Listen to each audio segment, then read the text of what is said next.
በድንገት ይዋሻሉ። ሰዎች በስራ ምክንያት ይዋሻሉ። ሰዎች ውሸትን በመፍጠር ጨዋታን ለማሳመር ይዋሻሉ። ሰዎች አንዳች ነገር ለማግኘት ይዋሻሉ። እንዲህ አይነት ውሸት የተለመደ ሆኗል። ዛሬ ትኩረት አድርገን የምንማማረው መንፈሳዊ ሆነው ጸሎተኛ ሆነው ቆራቢ ሆነው ስለሚዋሹ ሰዎች ነው። ሁሉም ውሸት ቢሆንም ከውሸት የሚከፋው መንፈሳዊ ሆኖ ጸሎተኛ ሆኖ ቆራቢ ሆኖ መዋሸት ነው። በሰፊው እናያለን። ውሸት የእውነት ቀንደኛ ጠላት ናት። የዲያብሎስን ውድቀት ስናነሳ ከውሸት ወይም ከሐሰት ጋር የተያዘ ነው። ያልፈጠረውን ፈጠርኩ ብሎ በመዋሸቱ ራሱ ስቶ ሌሎቹንም መላእክት አስቶ ትንሣኤ የሌለው ውድቀት ወድቋል። በዚህ ምክንያት የሐሰት አባት ተብሏል። ውሸት ወይም ሐሰት በዲያብሎስ ምክንያት ወደ ምድር እንደመጣ ተነግሯል። ዲያብሎስ ትልቁ ስራው መዋሸትና ማስዋሸት ነው። ዓለም ውሸት የበዛባት ውሸት የነገሰባት ብትሆንም አብዛኞቻችን በመንፈሳዊ ሕይወት እየኖርን ሙልጭ ያለ ቅልብጭ ያለ ውሸት እንዋሻለን። አንዳንዶቻችን በውሸት ከመካናችን የተነሳ እውነት በሚመስል መንፈሳዊ ውሸትን እንዋሻለን። ያልተደረገልንን እንደተደረገልን በማውራት ያላየነውን ህልም እና ራእይ አየው በማለት ያልተነገረንን ሰማያዊ መልእክት እንደተነገረልን በማውራት የሌለንን ነገር አለኝ በማለት እግዚአብሔር ባደረገው ታምር ላይ ታሪኩን በውሸት በማጣፈጥ እንናገራለን። መንፈሳዊ ሰው ሆነን በተለይም ጸሎተኛ ሆነን መንፈስ ቅዱስ በህሊናችን የሚወቅሰን ሰውነታችን የሚሳቀቅብን ውሸትን ስንናገር ነው።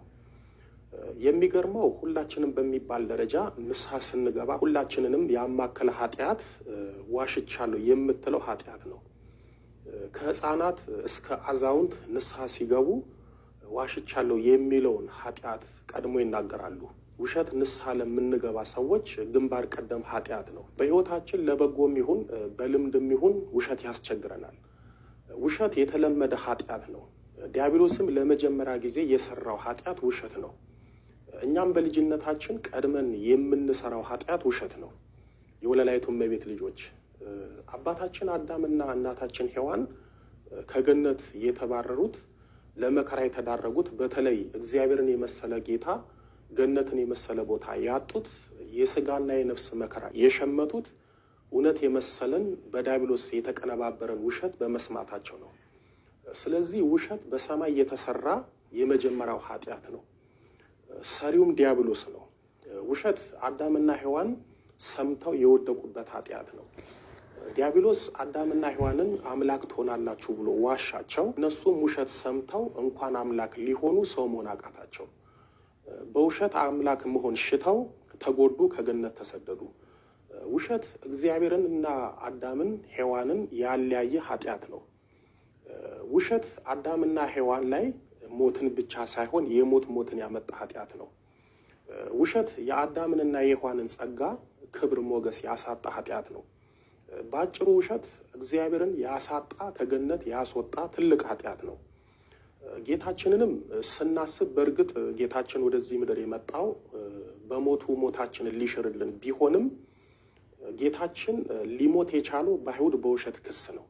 እመቤታችንም በአይሁድ የውሸት ክስ ደርሶባታል። ሶስና በሐሰት ተከሳ እግዚአብሔር በዳንኤል አድሮ እንዴት እንደፈረደላት በትንቢተ ዳንኤል በምዕራፍ 13 ቁጥር 1 እስከ 64 ላይ ተጽፏል። ዛሬም ብዙ ሶስናዎች አሉ በውሸት ተከሰው ለእስርና ለእንግልት የተዳረጉ። እኔ የሚገርመኝ አንዳንዶች መንፈሳዊ ሆነው ካሏሹ መኖር የሚችሉ የማይመስላቸው አሉ። ወዳጆቼ ውሸት ከአንደበት የሚወጣ መርዝ ነው። ውሸት አፋችንን እንደ ሬት የሚያምር ነው። መንፈሳዊ ሰው ሆነው ጸሎተኛ ሆነው አልፎ ተርፎም ቆራቢ ሆነው የሚዋሹ አሉ። እነዚህን ሰዎች ውሸታቸው ኃጢአት እንደሆነ ብትነግሯቸው ከመቀበል ይልቅ ይቆጣሉ። እውነተኛም እንደሆኑ ይናገራሉ። በፊት እከሌ ዋሸ ሲባል ኧረ እሱ እኮ አይዋሽም ክርስቲያን ነው ቆራቢ ነው ይባላል። ዛሬ ክርስትናን መንፈሳዊ ህይወትን እንደ ፋሽን እየተጠቀሙ የሚዋሹ ብዙ ሰዎች አሉ። ውሸት በምንናገርበት አንደበት ብንጸልይ ጸሎታችን ቅድመ እግዚአብሔር አይደርስም። እግዚአብሔርም አይቀበለውም። እኔ ከውሸት ሁሉ የሚገርመኝና የሚደንቀኝ ቆራቢዎች ሆነው የሚዋሹ ሰዎች። አንድ ሰው ቅዱስ ቁርባን ተቀብሎ በቅዱስ ቁርባን ተቀድሶ ግን በውሸት ረክሶ መኖሩ እጅጉን ያሳፍራል፣ እግዚአብሔርንም ያሳዝናል። ቅዱስ ቁርባን ተቀብላችሁ አትዋሹ። በማዛ መለኮት በጣፈጠው አንደበታችሁ አትዋሹ። ቅዱስ ቁርባን ተቀብላችሁ በቆረባችሁበት አንደበት ብትዋሹ ጸሎታችሁ የምሕረት ሳይሆን የመቅሰፍት ነው የሚሆነው። እናንተን የሚጠቅም ሳይሆን የሚጎዳ ነው የሚሆነው። በነገራችን ላይ መንፈሳዊ ውሸት የለም። ውሸት እንዴትም አድርጋችሁ ብትዋሹ ወይም ለበጎ ነገር ብላችሁ ብትዋሹ ውሸት ያው ውሸት ነው። እኔ የሚገርመኝ ዋሽቶ ማስታረቅ የሚባለው የውሸት አይነት ነው። ይህንን አንዳንድ አባቶችና አንዳንዶች ይጠቀሙበታል። ወዳጆቼ በእውነት የተጣላን ሰዎች ማስታረቅ የሚቻለው በእውነት ነው እንጂ በውሸት አይደለም። ለምሳሌ በእውነት የተጣሉትን ሰዎች ዋሽተን ብናስታርቃቸው የታረቁት በእውነት ሳይሆን በውሸት ስለሆነ ተመልሰው ይጣላሉ፣ ሊለያዩም ይችላሉ። ወደድንም ጠላንም መንፈሳዊ ሰዎች ሆነን ቆራቢዎች ሆነን ጸሎተኞች ሆነን በፍጹም መዋሸት የለብንም። አንድ የውሃ ምንጭ ከምንጩ ጣፋጭና መራራ ውሃን እንደማያመነጭ ሁሉ አንድ ጸሎተኛ ቆራቢ ኦርቶዶክሳዊ ከአንደበቱ ጸሎትና ውሸት መመንጨት የለበትም። ከአንደበቱ ውሸት መገኘት የለበትም። ችግሩ ደግሞ ውሸት እየቆየ ሲመጣ ሱስ ይሆናል፣ ይለመዳል። በጊዜ ሂደትም ውሸቱም እውነት እየመሰለ ይመጣል። እውነት ምን ያህል ዋጋ እንደምታስከፍል ውሸት ላለመናገር የመጥምቀ መለኮት የቅዱስ ዮሐንስ አባት ካህኑ ዘካርያስ ያደረገውን ድንቅ ነገር ልንገራችሁ። እንደምታውቁት ካህኑ ቅዱስ ዘካርያስ መጥምቁ ዮሐንስን የወለደው በእርጅናው ዘመን ነው። መጥምቀ መለኮት ቅዱስ ዮሐንስ የተወለደው ጌታችን ከመወለዱ 6 ወር ቀደም ብሎ ነው። መጥምቀ መለኮት ቅዱስ ዮሐንስ ጌታችንን በመንፈቅ ይበልጠዋል። ስለዚህ ንጉሥ ሄሮድስ በክፋትና በምቀኝነት ተነሳስቶ ጌታችንን ለማስገደል በሚፈልግበት ጊዜ ከጌታችን ጋር ብዙ ሕፃናት እንዲገደሉ ትእዛዝ አውጥቶ ነበረ። ይሄ የሞት አዋጅና ትእዛዝ ለሕፃኑ ለቅዱስ ዮሐንስም ደረሰው። በዚህ የተነሳ ሄሮድስ ቅዱስ ዮሐንስን ለማስገደል አሰበ። አስቦም አልተወም። ወታደሮች ልኮ ቅዱስ ዮሐንስን አስይዞ ሊገድለው ፈለገ። ሄሮድስ ቅዱስ ዮሐንስን ሊያስገድለው ፈልጎ ባጣው ጊዜ ወታደሮቹን ሄዳችሁ ሕፃኑ ዮሐንስን ከቤተ መቅደስ ከአባቱ ዘንድ ፈልጉት ብሎ አዘዛቸው። ወታደሮቹም ካህኑ ቅዱስ ዘካርያስን ልጅ የት አለ የት ነው ያለው ብለው ጠየቁት። ቅዱስ ዮሐንስን ግን እናቱ ቅድስት ኤልሳቤጥ ቀደም ብላ መጥታ ቅዱስ ዮሐንስን ይዛው ባለቤቷን ቅዱስ ዘካርያስን ተሰናብታ ሄዳለች።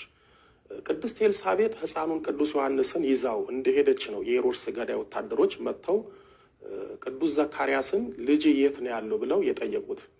የሚገርመው ካህኑ ቅዱስ ዘካርያስ በአንደበቱ ውሸት እንዳይገኝበት ብሎ ሊገድሉት የፈለጉትን በእርጅናው ዘመን የወለደውን አንዱን የዓይን ማረፊያ የሆነውን ቅዱስ ዮሐንስ የት እንደሚገኝ እንዲህ ብሎ ነገራቸው። ሕፃኑን አሁን እናንተ ከመምጣታችሁ በፊት እናቱ ወደ ዮሳፍጥ በረሃ ይዛው ሄዳለች ብሎ ለገዳይ ወታደሮች ሕፃኑ ቅዱስ ዮሐንስና ቅድስት ኤልሳቤጥ የት እንደሚገኙ ነገራቸው።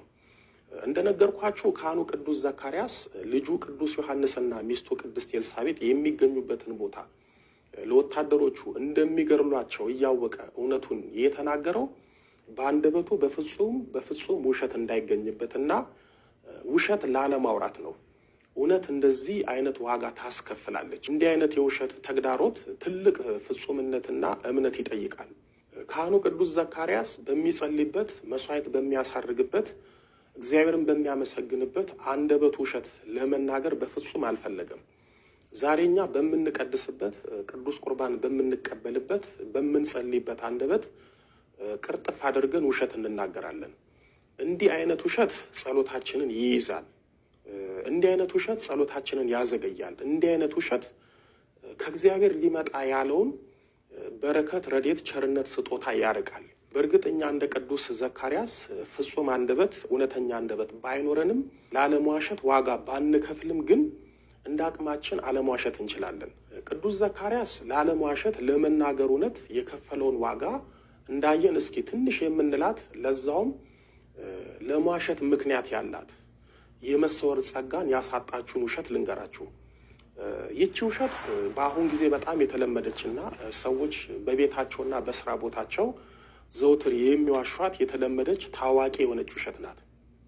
ነገሩ እንዲህ ነው።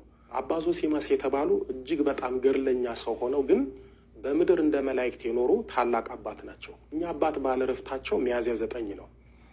አባ ዞሲማስ ጌታችን በዘመነ ኤርምያስ ከሞት ፊት የሰወራቸውን ከዚህ ምድር ነጥቆ በብሔረ ብፁዓን ያስቀመጣቸውን በእውነትም አኗኗራቸው እንደ መላእክት የሆኑትን 1000 ዓመት ሙሉ ኖረው ጊዜ ዕረፍታቸውን አውቀው ራሳቸው የራሳቸውን ጉድጓድ ቆፍረው ወደ ጌታ ሊሄድ ነው በሉ ገነት ያገናኘን ብለው ህዝቡን ሁሉ ተሰናብተው በክብር የሚያርፉባትን ብፁዓን አባቶችንና እናቶችን ለማየት ለ40 ዓመታት ጌታ ሆይ ብሔረ ብፁዓን ያሉትን ከሞት ፊት የሰወርካቸውን ወዳጆችን አሳየኝ እያሉ ጸልዩ። ጌታችንም የ40 ዓመታት የአባ ዞሲማስን ጸሎት ሰምቶ በታምራት ብሔረ ብፁዓን ወሰዳቸው። ብሔረ ብፁዓን ከ5ቱ ዓለማተ መሬት አንዷ ናት። 5ቱ ዓለማተ መሬት የሚባሉት ገነት፣ ብሔረ ሕያዋን፣ ብሔረ ብፁዓን፣ ሲኦልና እኛ ያለንባት መሬት ናት። እንደነገርኳችሁ አባ ዞሲማስ እጅግ በጣም የበቁ ትልቅ አባት ናቸው። አባ ዞሲማስ ብሔረ ብፁዓን እንደደረሱ አንድ በዕድሜ የገፉ ትልቅ ቅዱስ አባት ያገኛሉ።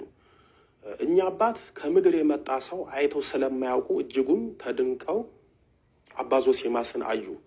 ሁለቱም ተገናኙ። አባ ዞሲማስ ወደ ብሔረ ብፁዓን እንዴት እንደመጡ ጠየቋቸው። አባ ዞሲማስም ነገሯቸው። ብዙ ነገር ተነጋገሩ። በመጨረሻም እኚህ ቅዱስ አባት አባ ዞሲማስን በብሔረ ብፁዓን ህዝቡ ሁሉ ወደሚገኝበት ወደ ቤታቸው ወሰዷቸው። በብሔረ ብፁዓን የሚኖሩ ቅዱሳን አባቶች፣ እናቶችና ልጆች አባ ዞሲማስ የሚባል አባት ከምድር መጣ መባሉን ሰምተው ተደንቀው አባ ዞሲማስን ወደ ተቀበሏቸው አባት ቤት መጡ። የመጡት ሁሉ አባ ዞሲማስን ወደ ብሔረ ብፁዓን እንዴት ሊመጣ እንደቻለ፣ በምድር ያለው የሰው ልጆች አኗኗር እንዴት እንደሆነ፣ ስርዓተ መንግስት እንዴት እንደሆነ፣ እንደ በፊቱ ግፍና በደልና ኃጢአት በምድር መኖሩን፣ አምልኮተ እግዚአብሔር መኖሩን፣ በአባቶችና በሰው ዘንድ እምነትና ሃይማኖት እንደ በፊቱ መኖሩንና ሌሎቹንም ጥያቄዎች አባ ዞሲማስን ይጠይቋቸው ጀመር። በብሔረ ብፁዓን ቀንና ማታ የለም፣ ሁሌም ቀን ነው። ብርሃንና ጨለማ አይፈራረቅም፣ ሁሌም ብርሃን ነው። በብሔረ ብፁዓን የዕድሜ መበላለጥ እና ያለ ጊዜ መሞት የለም። ሁሉም 1000 ዓመት ኖሮ ጊዜ ዕረፍቱ ሲደርስ ቤተሰቡን ወዳጆቹን ተሰናብቶ የሚቀበርበትን ጉድጓድ ራሱ ቆፍሮ በስጋው ያርፋል፣ በነፍሱ ደግሞ ገነት ይገባል። በብሔረ ብፁዓን ያሉት በሙሉ ወንዱም ሴቱም ተጋብተው ሁሉም 1000 ዓመት ይኖራሉ። ሁሉም የሚወልዱት አንድ አይነት አወላደር ነው። በመጀመሪያ ወንድ ይወልዳሉ። በመጀመሪያ የተወለደው ወንድ ልጅ ለቤተ ክርስቲያን አገልግሎት ይሰጣል። እሱም በክህነት አገልግሎት ያገለግላል። ሁለተኛውና ሶስተኛው ወንድና ሴት ይወለዳሉ። እነዚህ ሁለቱ ደግሞ ለዘር ለምስክር ይሆናሉ። እነሱም ሲያድጉ በተራቸው አግብተው ይወልዳሉ።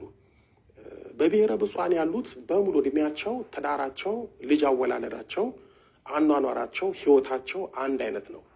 በብሔረ ብፁዓን አይደለም የምትታየው ሰማይዋ፣ የሚረግጧት መሬት ታሳሳለች።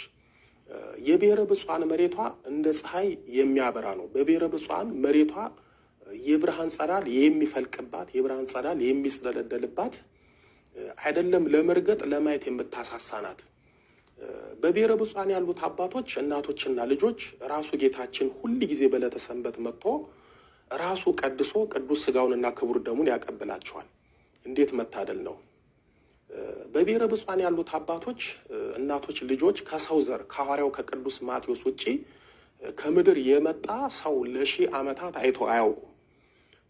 ቅዱስ ማቴዎስም ወደ ብሔረ ብፁዓን ሄደው ጌታችን ከሰማያት ወርዶ ከድንግል ማርያም ተወልዶ መከራ ተቀብሎ እንደተሰቀለና እንደሞተ እንዲሁም በሶስተኛው ቀን ከሞት እንደተነሳ የጌታችንን ልደት፣ ሞትና ከሞት መነሳት ሊነግራቸው ነው የመጣው። ከዛ ውጭ እነሱ ብሔረ ብፁዓን ከገቡበት ከዘመነ ኤርምያስ ጀምሮ አንድም የሰው ልጅ መጥቶ እነሱን አላየም፣ ስለ እነሱም አላወቀም። አባ ዞሲማስ ግን ህይወታቸውን፣ ኑሯቸውን፣ ክብራቸውን፣ ጸጋቸውን እግዚአብሔር ስለገለጠለት እነሱን ለማየት 40 ዓመታት ጸልዮም አያቸው፣ አገኛቸው። ወደ ዋናው ልመለስና የብሔረ ብፁዓን አባቶች፣ እናቶችና ልጆች አባ ዞሲማስ ያረፈበት ቤት እየመጡ ሲያወሩት ብዙ ነገር ሲጠይቁት ስጋ ነውና የለበሰው ደከመው። እንደነገርኳችሁ በብሔረ ብፁዓን ደግሞ ቀንና ማታ ወይም ምሽት የለም። ስለዚህ አይተኛም። እነሱ እንደ መላእክት ስለሚኖሩ ድካም አያውቁም። አባ ዞሲማስ ግን ለ3 ቀን እንቅልፍ ሳይተኛ ለ3 ቀን ያለ እረፍት ሲያወራ እጅጉን ደከመው።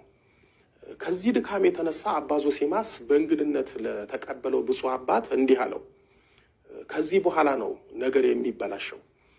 አባቴ ሆይ እንደምታየኝ ሁሉም እየመጡ ጠየቁኝ፣ እኔም እረፍት አጣሁኝ። እንቅልፍ ሳልተኛ 3 ቀን ሆነኝ። በዚህ ምክንያት ደከመኝ። ስለዚህ እኔ ከአቅሜ በላይ ስለሆነብኝ እኔን ለማናገር እኔን ለመጠየቅ የሚመጡት አባ ዞሲማስ የት አለ ብለው ቢጠይቁ የለም ብለህ መልስላቸው፣ እኔ ትንሽ አረፍ ልበላለው።